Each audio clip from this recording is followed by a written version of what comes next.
Hello, நம்ம இன்றைக்கி பார்க்க போகிறது காய மெழுக்கு வரட்டி. இது எந்த வாழைக்காயிலையும் செய்யலாம். நான் இன்றைக்கி செய்ய போகிறது வந்து பேயன்காயில் செய்ய போகிறேன்.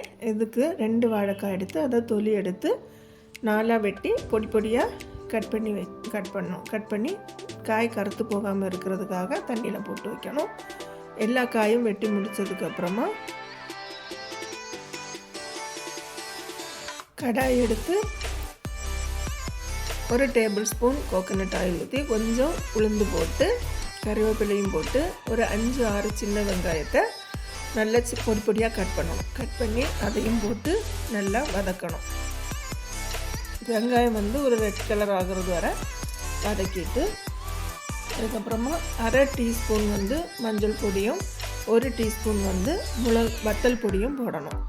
போட்டு அந்த பச்சை ஸ்மெல் மாறுறது வரை வதக்கணும். வதக்கிட்டு நம்ம வெட்டி வச்சுருக்கிற காயை எடுத்து போடணும். போட்டு இந்த காய்க்கு தேவையான அளவு உப்பும் போட்டு கொஞ்சமாக ஒரு 2 டேபிள் ஸ்பூன் வந்து தண்ணி ஊற்றணும். அந்த காய் வேகிறதுக்காக அளவுக்கு தண்ணி ஊற்றி நல்லா வேக வைக்கணும்.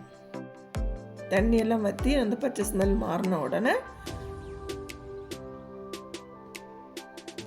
1/4 டீஸ்பூன் சில்லி ஃப்ளேக்ஸ் இல்லைன்னா ஒரு 2 வத்தலை சின்ன மிக்ஸி ஜாரில் போட்டு நல்லா கிரைண்ட் பண்ணி போடணும். போட்டுட்டு ஒரு 2 நிமிஷம் கூட அடுப்பில் வச்சுருக்கணும்.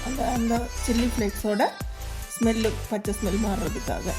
மாறின உடனே அடுப்பை ஆஃப் பண்ண வேண்டியதான். காய் மெழுக்கு வரட்டி ரெடி. இதே மாதிரி சேனக்கிழங்குலையும் செய்யலாம், பயர்லையும் செய்யலாம். ட்ரை பண்ணி பாருங்கள்.